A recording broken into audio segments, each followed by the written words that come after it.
be a teacher, a principal, or a board member of the new school consolidation. But that's happening next month. We're going to finish this month up as we're in just the beginning of it. We're going to continue this month and throughout this month with conversation with our church leaders. Cullen, you can have a seat. It's all going to work out. Just kick your chair back, relax, man. You're going to do good. And so Cullen and I are we're going to conversate. And during this conversation together, you are welcome to ask questions if you have those. You're welcome to get involved at any level. If Todd's going to get us off of the cycle off of Facebook, I think we're running through a loop on Facebook right now. So Todd's going to get us off that. You ever get one of those spinny wheels on your computer? If you have an Apple or anything, we call it the wheel of death. Does anybody call it the wheel of death besides us? I mean, it's getting time to shut it down or fix it or tear it up or use it as a boat anchor. But sometimes our live stream network does that, and it'll go through our announcements over and over and over. So whoever's watching, like Isaiah, he knows what we're doing plentifully. Wes is going to come on in here. He wasn't starting a fire at my house at all. He just showed up with a lighter, and all the kids smelled like smoke when they got in the car, and they told me it was cologne. They said, that right there is cologne. I said, well, it smells like y'all smoked a pipe. I said, that don't smell like cologne.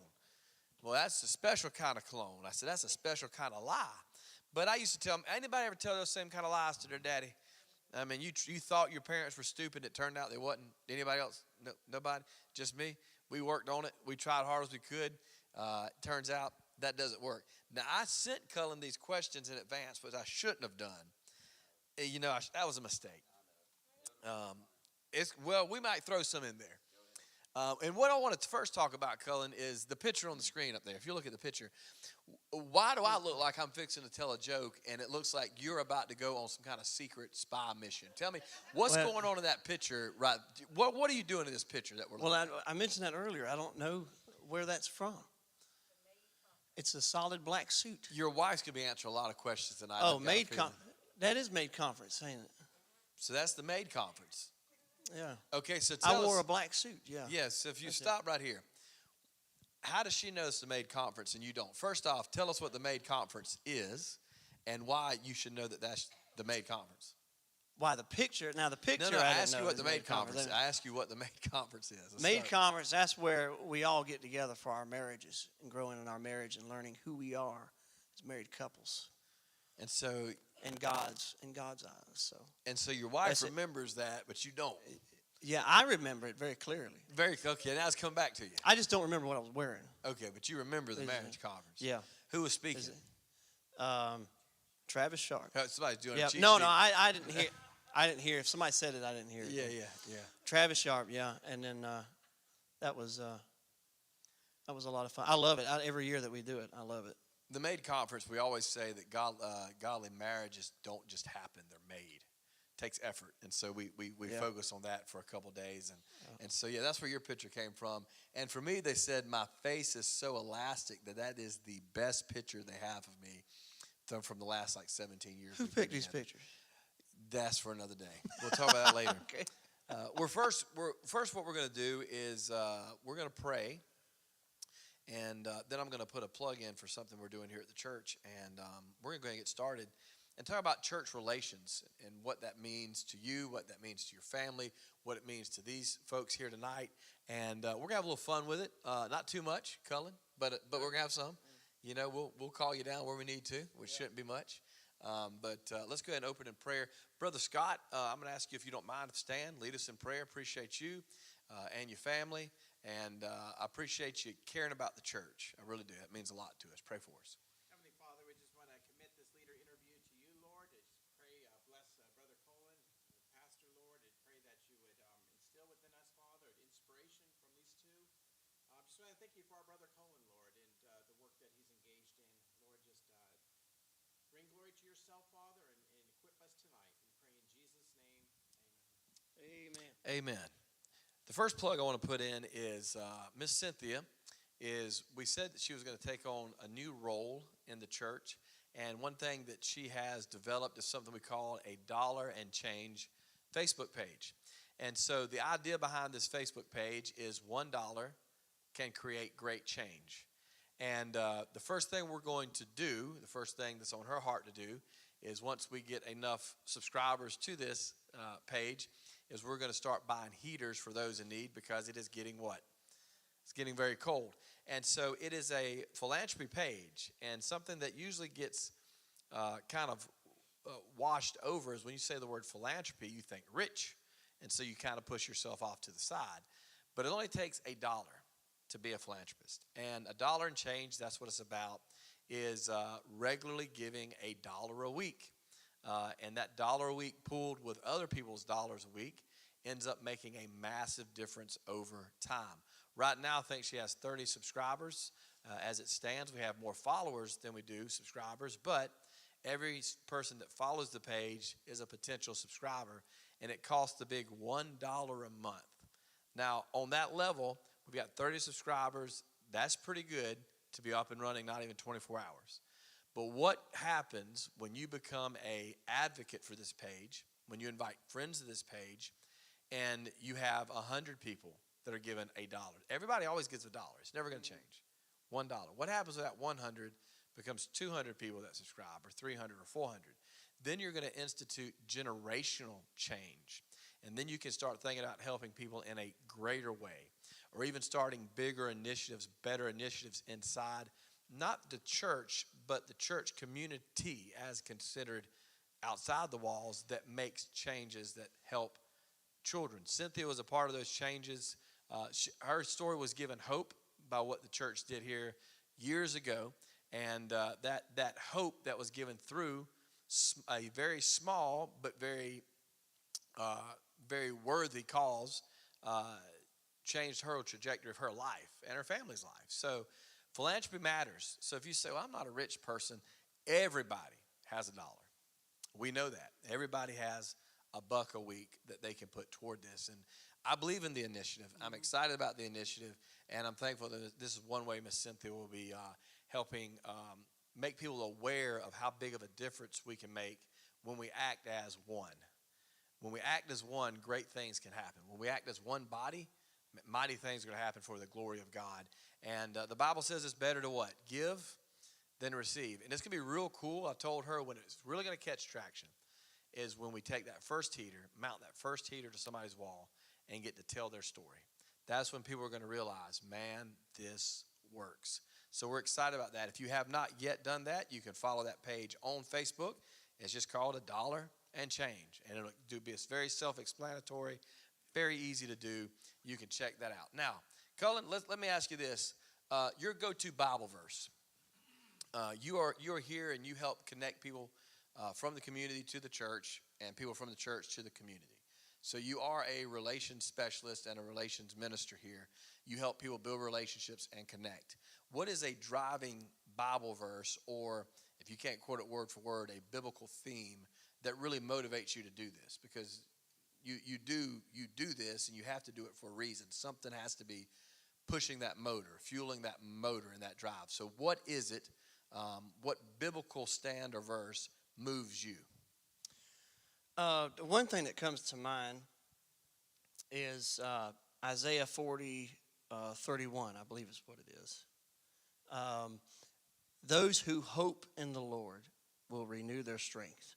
They will soar on wings like eagles. They will run and not grow weary. They will walk and not be faint. Yeah, that's it.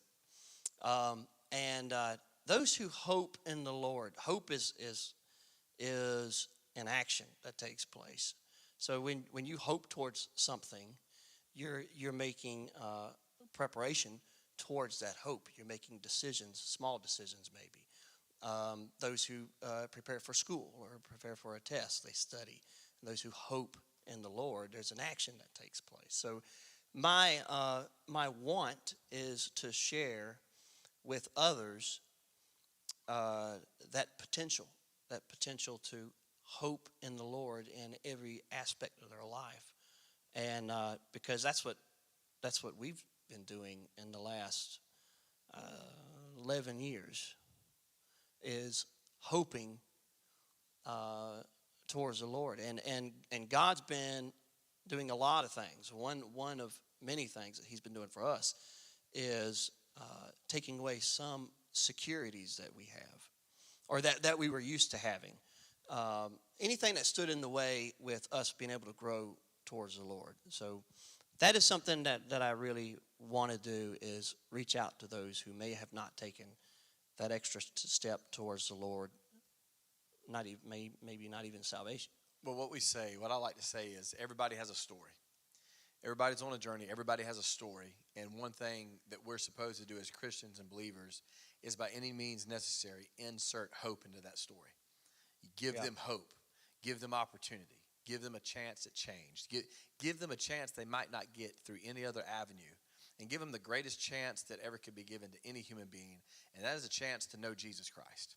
And so I think we insert hope into people's lives. And I think that's great. Another question I got for you, another personal question. It's not on your fill-out list. I'm not going to look at this unless I really intrigued with something. I'll look at that. Why do you like people? I've known you for a long time. So how old were you when we first met? Do you remember? About 15, I think. So you were 15 years old. So we've known each other around 20 years. And you've always liked people. And most people usually like you. So I got a question for you. That's right. Why do you like people? And I want you to explain that to the congregation. Is why do you like people, and why should they like people? Okay. That's a tough question. Why do I like people? And I'm thinking of an answer for that. But I get to know somebody, and I get to liking them. There's really, I don't know the formula, but I begin to realize as I meet people just how unique somebody is. And the more unique you consider somebody, the more valuable that person is to the Lord. And we realize that through Scripture, how Jesus teaches us. So that's all I could think of, really. It's easy to not like somebody when you don't know who they are. So as soon as you start breaking that, crossing that line, I guess you could say, of starting to see what they like, what they're interested in, seeing their vulnerability, that's a big deal. Knowing their dislikes, knowing their weaknesses and strengths. And when you get to know somebody, you prize them more, to me. C.S. Lewis once said, if you struggle loving your neighbor, go do something that shows them love. If you struggle loving your spouse, or you're having a dip in your marriage, do something that shows them love. If you're struggling with your relationship with your children, do things that are loving, that are kind. And you'll soon find yourself loving your neighbor. So he believes what you're saying, that love is something that, I believe it too, is we look at each other, we're all judgmental creatures, whether we admit it or not in church. We're all judgmental creatures, but it's amazing what happens when you meet somebody and you actually have a conversation with them. There's a book called Breaking the Social Media Prism. I read it a couple years back at the beginning of the year, and one thing it did is it took how social media is a very divided thing because it's a medium. You can hate each other through that, and with no consequences. You don't have to look them in the eye. You don't have to really hear their story or feel their emotion or sense their presence. But the studies that were done was they took people that were completely opposite. They profiled people. This was done through Duke and done through Virginia University. But they profiled people, and they took people completely opposite on political, on religion, you name it, completely opposite. And they sat them down with questions that, of course, if they was asked on the internet, that they would have slaughtered each other over. But they sat them down face to face. Nobody knew who nobody was. Nobody knew what the experiment was. Nobody knew anything outside of, you're going to be asked some questions and asked to discuss these questions, and we're going to review them for certain reasons. And it came to find out that they met in the middle like 98% of the time in any of the discussions, because they had to sit down with each other face to face and talk out things in reality.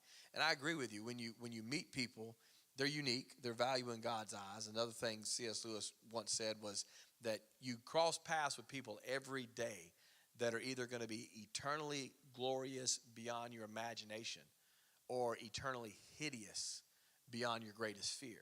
Talking about them being transformed by the power of Christ or forever damned. He said, you're walking past that which is supernatural.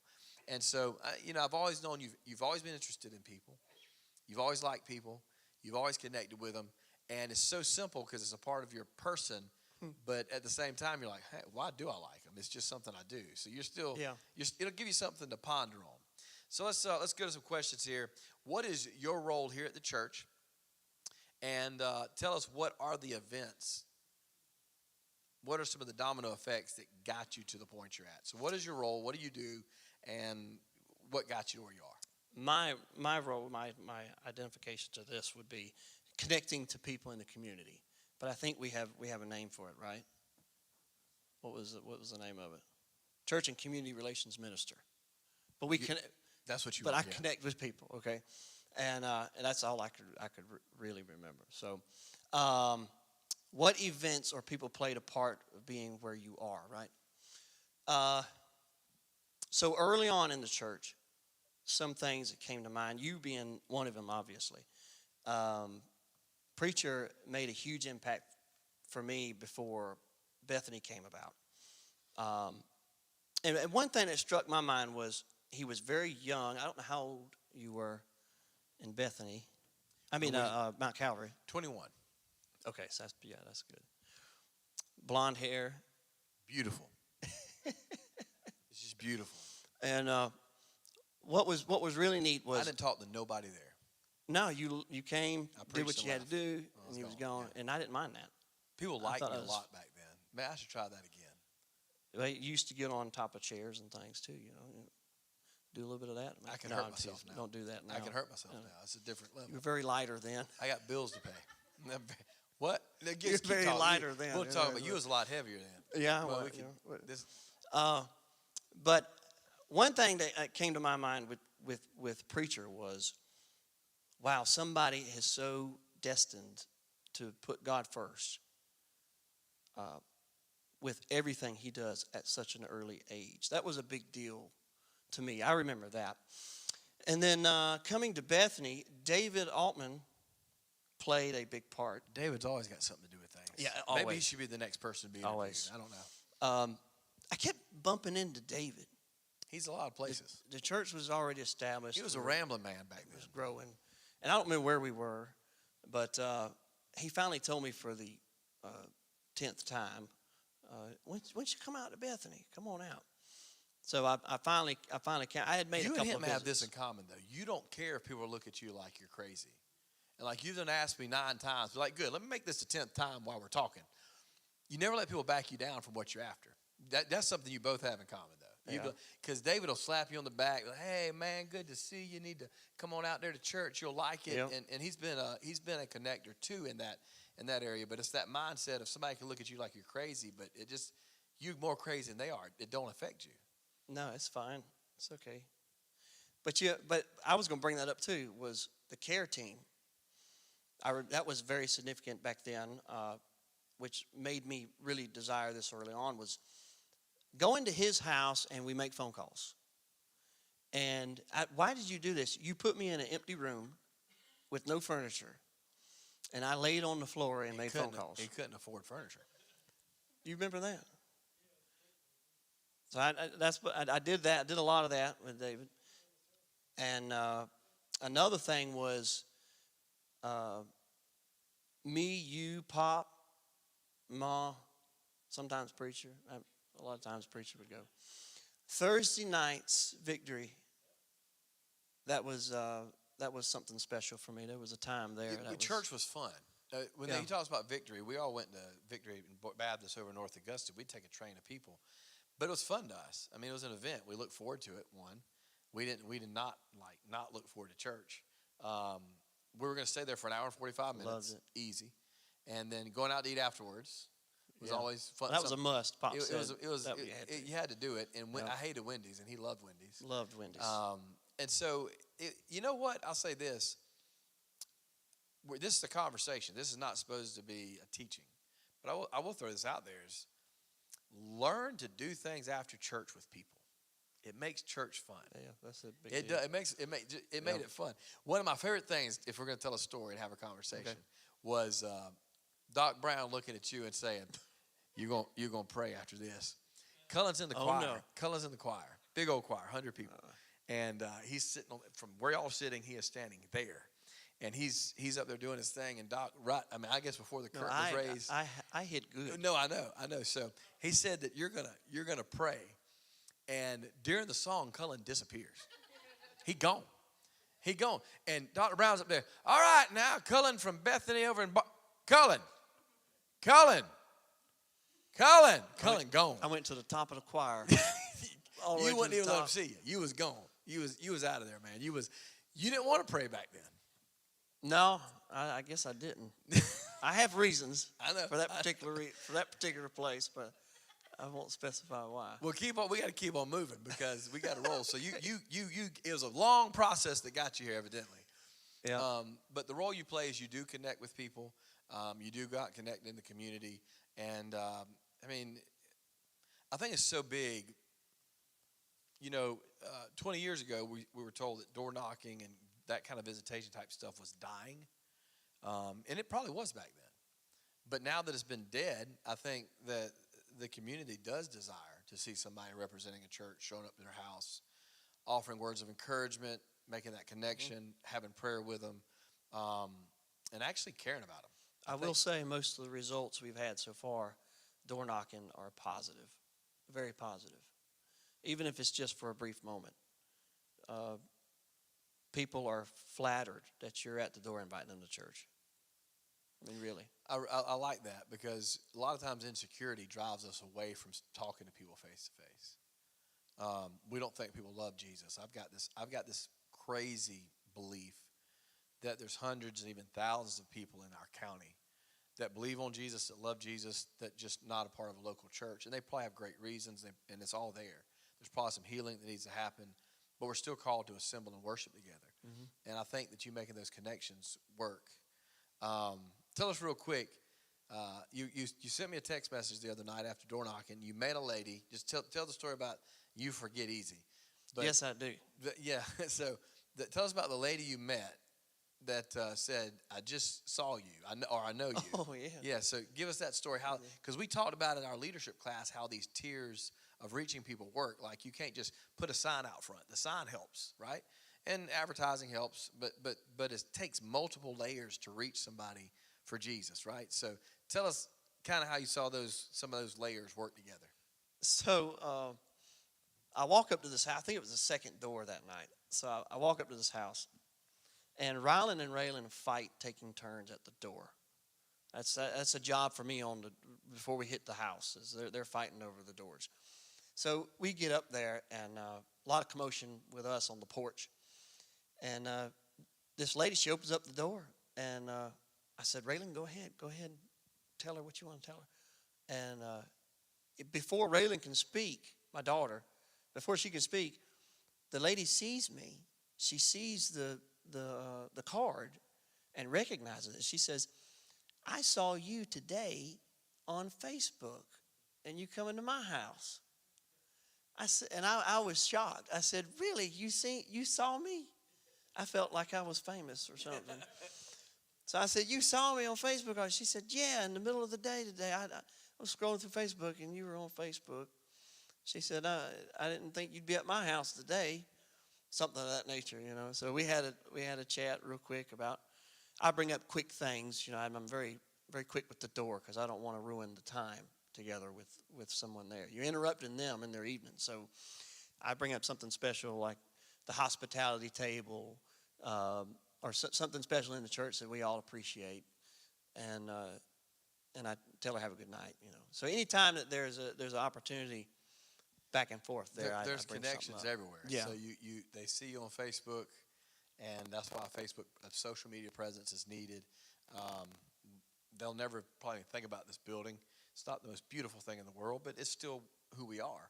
And so they'll drive by now. Now they're wondering so the tiers are, I saw you there. Now you're at my house. It's kind of cool that you're here because y'all said that y'all are around, and now here you are, and it makes a difference. Tell us about how did the follow-up go with wine?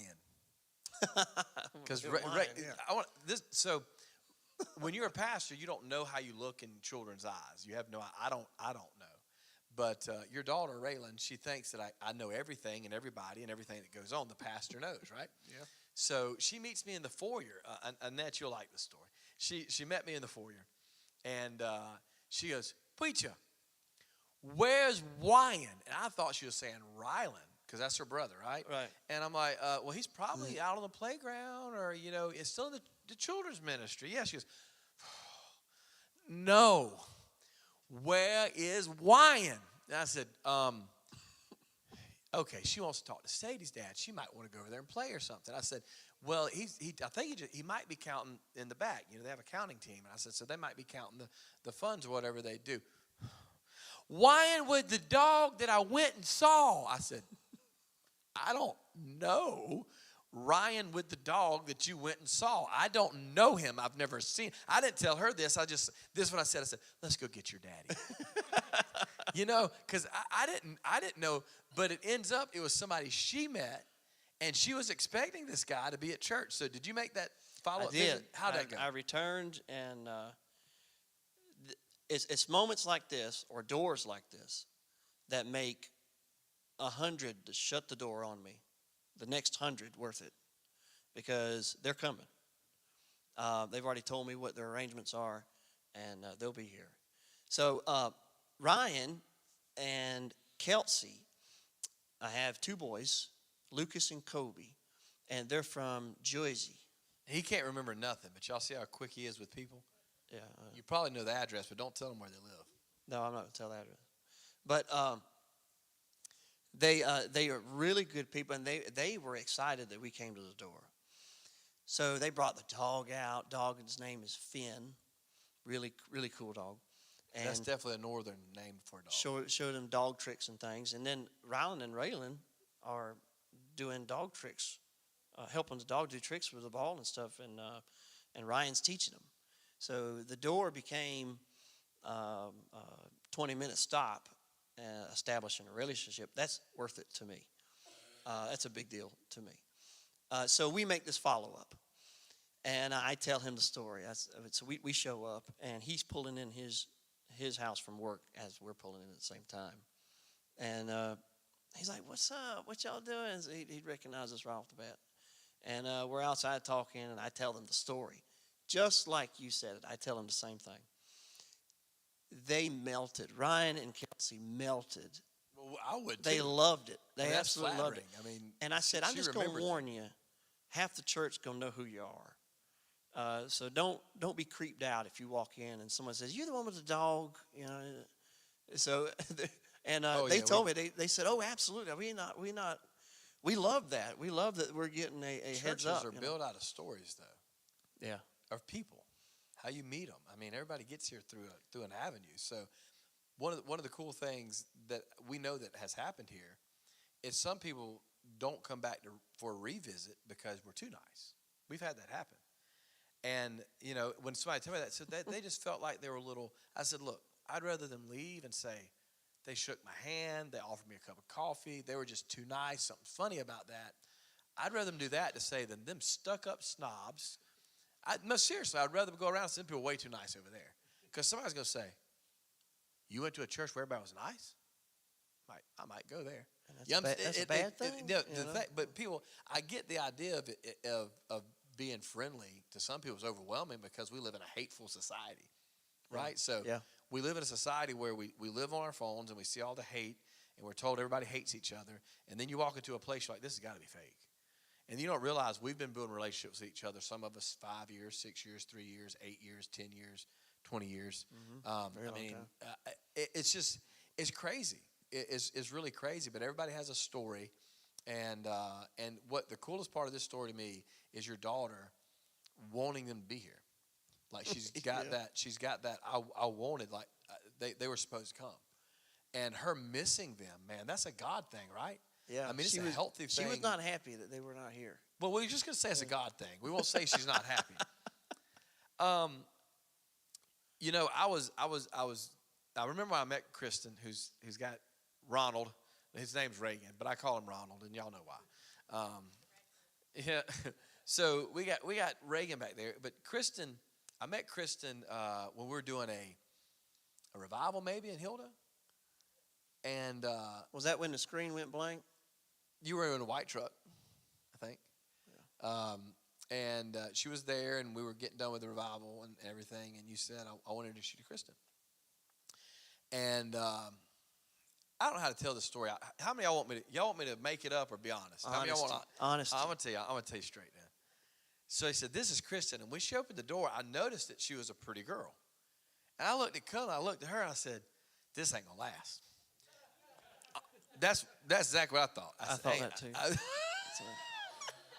But you thought the same thing. I looked at her, and she's like, "Hey, how are you?" And I'm like, I said, "There's got to be a story here somewhere." it's a God thing. That is a God thing. I will agree with you 100%. So I got to know Kristen. I got to know her personality, Cullen, all that good stuff. I forgot. Sometimes it just blows my mind. We baptized you. I got a chance to baptize you on Highway 70, and that picture's still floating around somewhere. You we should just crop me out of that picture because I look sick. And but anyway, so I got to know Kristen, and the next thing you know, we're arranging y'all arranging to be married, but we're planning y'all's marriage, and we do the ceremony, and I go down to, where was this at? Y'all got married Lake Murray. We go to Lake Murray. You want to get married on the lake? It was raining. There's mosquitoes all in your, what they call that, the mesh. The mesh. The mesh. It was the tulle. It was mosquitoes everywhere, and they were like, "Look, get down here by the water and get us married quick. We got mosquitoes. I mean, she's just got mosquitoes everywhere. Everybody's getting ate up. It's rainstorms in between." And he's like, "All right, hurry on, come on, let's go down here." And I'm like, "How?" I'm like, "Do y'all want to get married or what?" "Yeah, we want to get married. You love her. You love her." It was like that. I mean, we put them together. They put the rings on, and we were gone. How? I mean, and I know you're could go on and on about this, but she has been a godsend to the church, to you. Could you do the connection without her? Absolutely not. And I say that because she provides to me what I lack in. So she's very organized. Which is a lot. It is a lot, and that's a big list. And she does so well. I mean, I'm concerned, If I die, she can live without me. I mean, it's sad. But that's okay.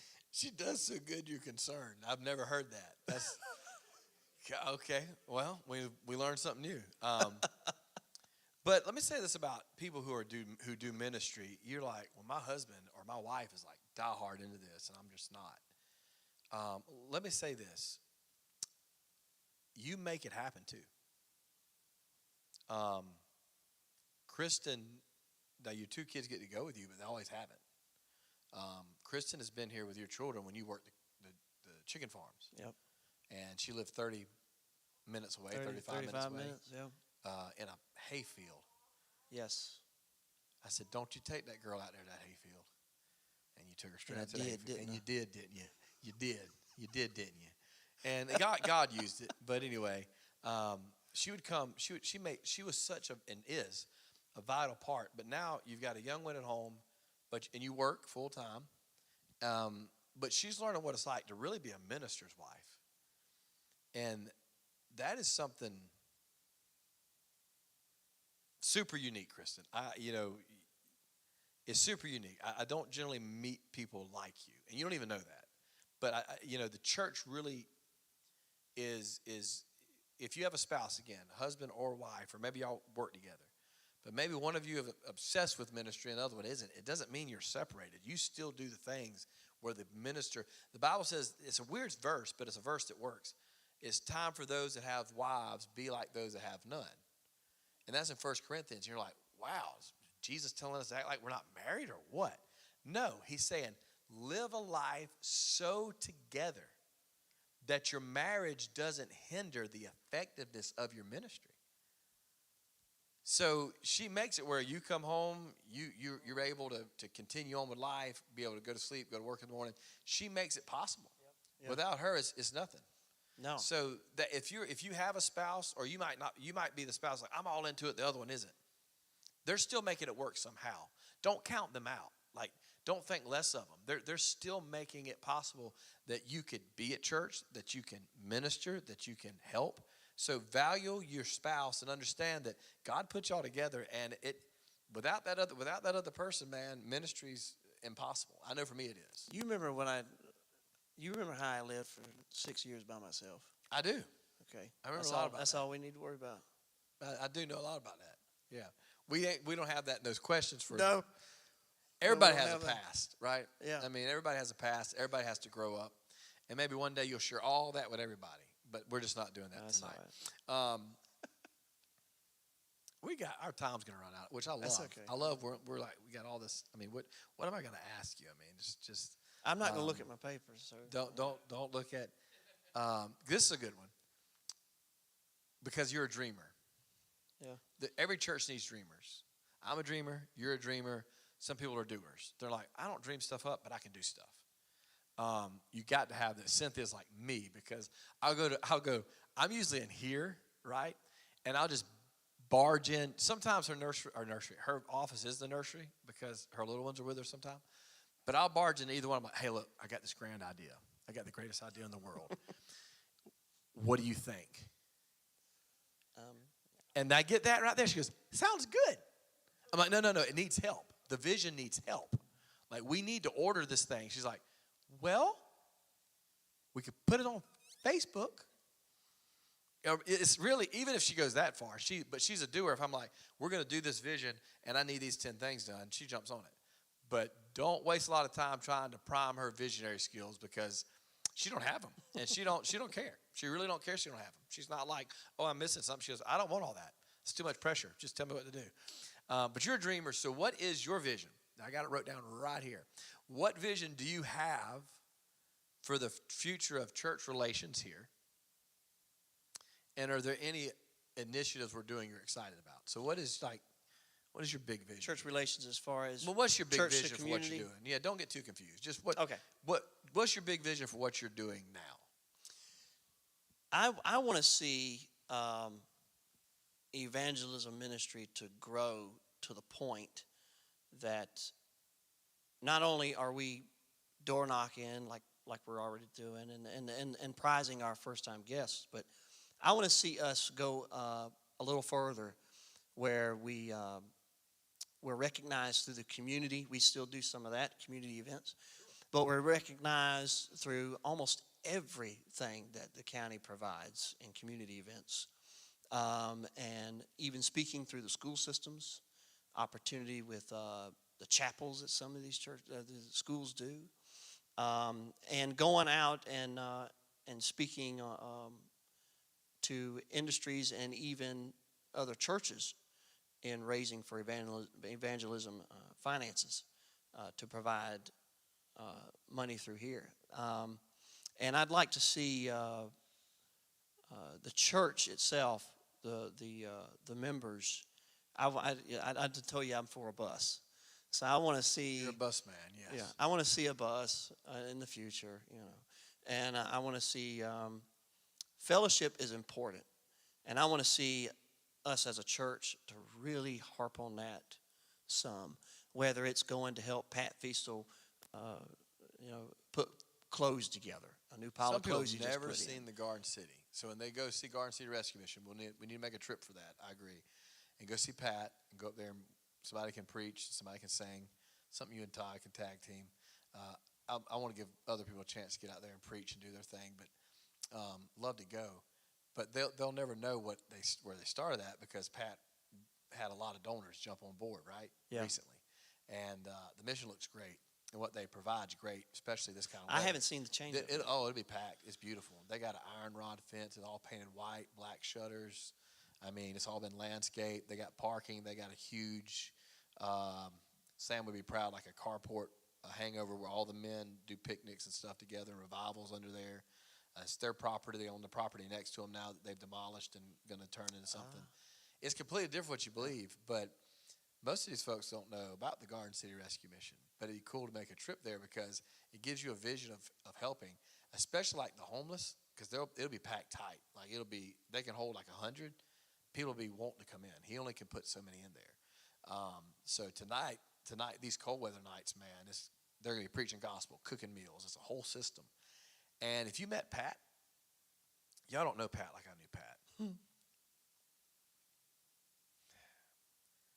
Pat was challenged in college. I hope you watch this, Pat, because I'd tell you to your face. You were very challenged in college. He was OCD, crazy OCD. He lived in a closet, and he didn't learn to read or write till probably his 9th, 10th grade year in school. Just a crazy testimony. And Pat's running this massive system. I mean, it's like, talking about a God thing. And Pat will tell you that, all Jesus. Oh, yeah. Like, yeah, Pat, definitely. you know you were about stupid, right? He goes, I still am. Amen. Yeah, he's going to say amen to everything, right? Me and Brother Travis might be like, how do you do this? It's all God. Amen. You know, but taking folks over there is great to see that expand, to see people see that vision and see what people do. The It's bus stuff like that I ministry is a really great idea too. Yeah. All of that takes members, takes work, takes organization, takes accountability, and it takes another full-time staff member just to focus on that. So that all has to come in the future to make what you want to come true. All these things you want to see happen, from being involved in the community, county, schools. You know, the 3 staff members we got here, we're hanging on by a greasy spoon anyway, greasy thread. We only can do so much. You have to add somebody there that's what they're going to do and be responsible for. So that's something to definitely to pray for That's and pray good dreaming, about. too. That's For good. me as a pastor, I want to see more people jump on board with what you're doing, at least 1 or 2. But you know what? Not enough to mess it up, because you got a good thing going. And you don't want so many that it messes it up. You want to have just enough. Yeah. So if you're interested at all and wanting to get out on the street for 30 minutes, an hour, Yep. some afternoons. It's very talk, short. Talk to Cullen. He's going to knock on a few doors, and you say, well, that's not me at all. You might love it. You might find you a spot there. You might find out that you fit. One of the biggest things to do in ministry is step out your comfort zone and try it, and don't mind being humiliated for Jesus. A lot of times we never discover our calling because we're scared of humility. We're scared of being humiliated. But it's fine to be, you try it, it humiliates you and you hate it, great. You try it, it may humble you so you can be exalted. The Bible talks about if we make ourselves abased, in due time we'll be exalted. So try some things that you're uncomfortable with. Try it. Give it a shot. God may bless it or use it as a connecting point to get you to your next point. But never doubt what God can do with you, because you were messed up. I was messed up. I don't know if anybody else. Shannon, was you messed up? No. Oh, help me. Was anybody here pretty messed up before Jesus found you? Oh, yeah. I'm asking you this. How many of y'all were messed up a good while after Jesus found you? Yes. How many of y'all still find yourself, you still messed up, but God's working on you? You're thankful for it. Let's not forget, everybody, look, we're all on that even playing field. So don't doubt, if God can use me, if God can use a Cullen, if God could use anyone, if God could use a David, whole other story there, or Don. I mean, going through, we can go across the room with everybody. If God could use Scott to teach us some things that he teaches us, God can use you. So jump out your comfort zone, find you a spot, get started. Don't like it, stop it, but find something else to do. Don't ever forget that you're valuable to your community, your church, your family, and most of all, you're valuable to God. That's what he said. He spared not his only son, but he's given us all things freely. So we're valuable to God. So let's use that knowledge. Knowledge is power. Okay, we got like 2 minutes. So any questions? Anybody got any question you want to ask Cullen that he can answer in a couple minutes? Now's your chance to ask anything you would like. If you don't know him, ask him something about himself. He'll be glad to share it. Share that with you. Go ahead, Reese.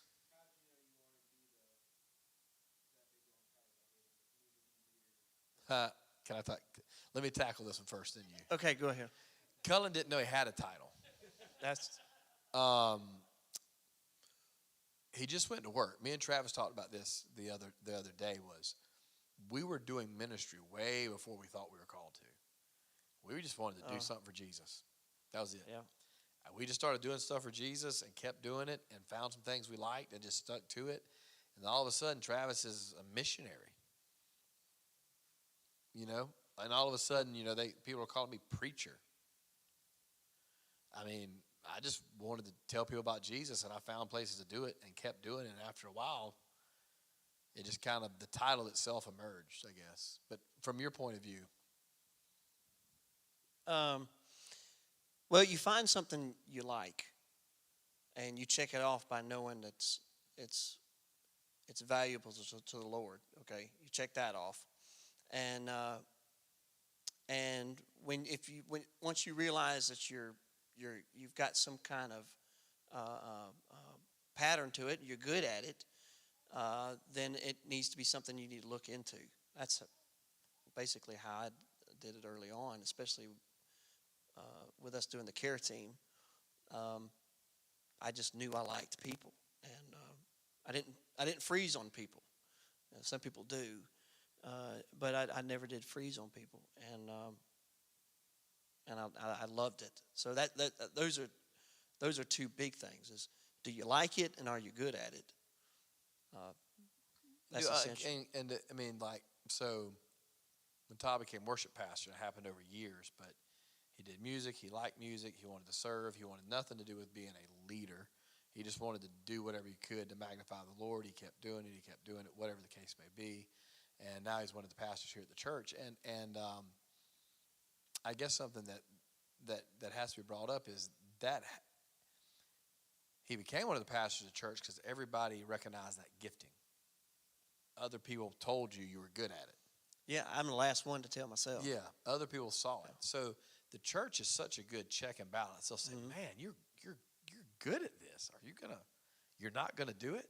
You know? Are you gonna follow the Lord? Because, man, we've been watching you for 6, 8, 10 months, however long you've been doing it, 2 years, and you're just great at it, man. You should keep doing it. You should elevate it."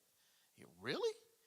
So I think verification too. You got to have somebody say, you're pretty good at that. You ought to. That is a good point. Trust in your leadership. Well, and even friends and family, let them help people that are good quality people. Hey, Malachi. Hey, what's up? Good question, Reese. Anybody else got one before we close down? Yeah, sit right there. It's fine. You want to sit in here anyway. Okay, cool. Anybody got a question? That was a great question. You're gonna ask another. Does he get two? You're kind of. Oh, okay, yeah. He's. Oh, you're saying Reese has got another? Yeah, he does.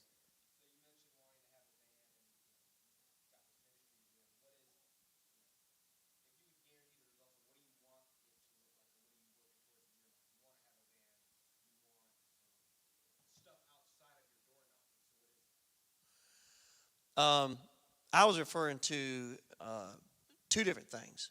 One is the evangelism going out, so we make connections to the community as much as we open the doors.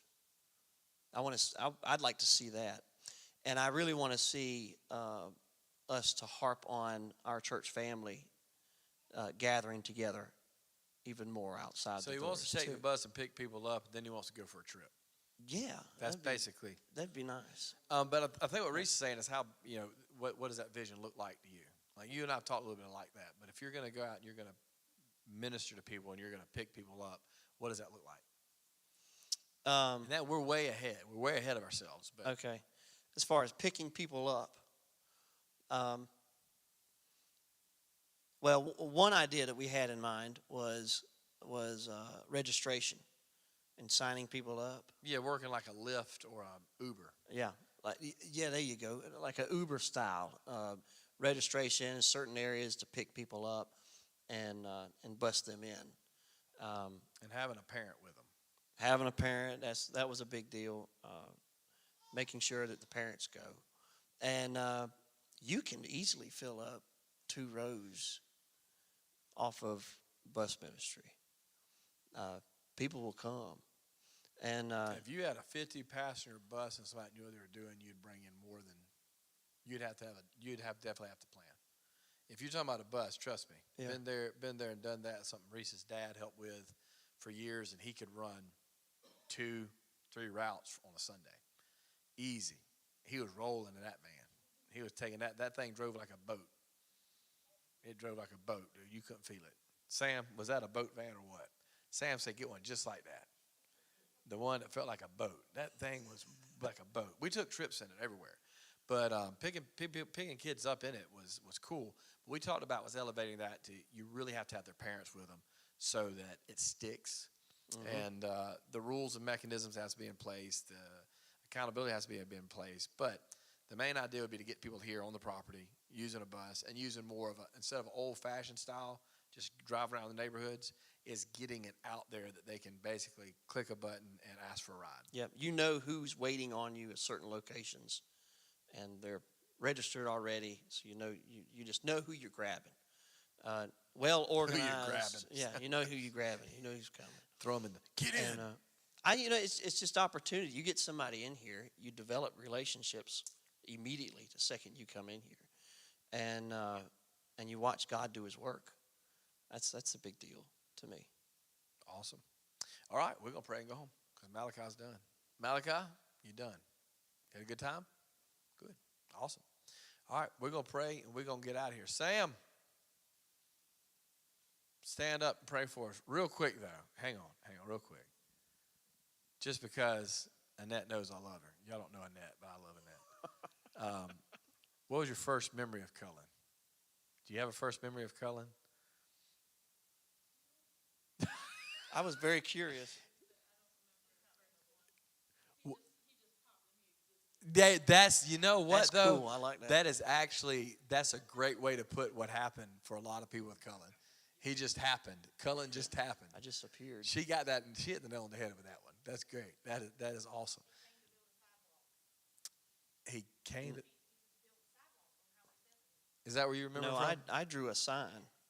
That's where I drew a sign. That's how I. All right, you're going to pray in just a second. Everybody's got to go home, but let me say this.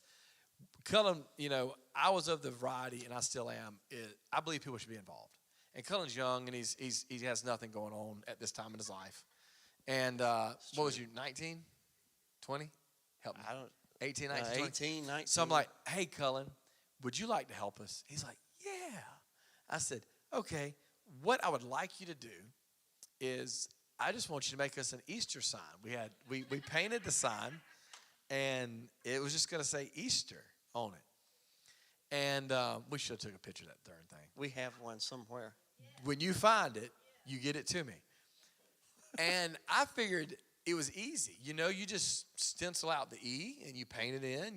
Easter, Mm-hmm. It was like our first Easter. Maybe it was our second Easter. Mm-hmm. And you want Easter to be big and be pretty, so we bought these 4x8 plywoods, and we'd paint it and we'd put them up. This whole big deal. We made a big deal out of it. I'm like, dude, why don't you make the sign? He's like, man, I would love to help with that. I'm like, man, we got help. This is awesome. Cullen's on board. He brought the sign and he put it up, and I drove by and I about wrecked. Looked like graffiti on a choo-choo train. It was ugly. It was so ugly. And I knew he thought it was ugly. But and you knew it was ugly. You still put it up. I knew it was ugly. And you still put it up. I told you I'd put it up. I'd put it up. We didn't tell him it was ugly. He knew it was ugly. It was bad. Just bad. It really did. Ain't no sense of lying about it. It fit. This was the ugliest thing. The E was this big. The A was this big. You couldn't read it. It's a backwards 3. And nowadays, I'd go take it down. I would take it. No, it wouldn't even make it that long. Sam would have that thing. He would have a burn barrel going with the sign. This is proof that you try ministries. If it don't work out, it didn't work out. You quit. And you try another one. We just never let Cullen do it again. We made it through Easter, and we just never let Cullen make a sign again. He had a different. And I don't mind. Didn't make another one again. But that's my first memory is, would you make a sign? And then that scarred me so bad because I let that thing stay up there like 2 weeks. It's like 300 people showed up that day, wasn't it? It was a lot of people did come. And you know why? They felt sorry for us. When people said, those people need to learn how to read. We said, Easter. You want to come to Easter? You know what? It's like, Miss Gay said she came to see what everybody was talking about, but she really didn't say it was exciting. She just said everybody was talking about it. And it had a lot to do with that sign. Well, that's being real. And there's a lot of swear words probably in that talking. But anyway, Sam, you could pray. Go ahead. You're a Clemson fan. We love you anyway.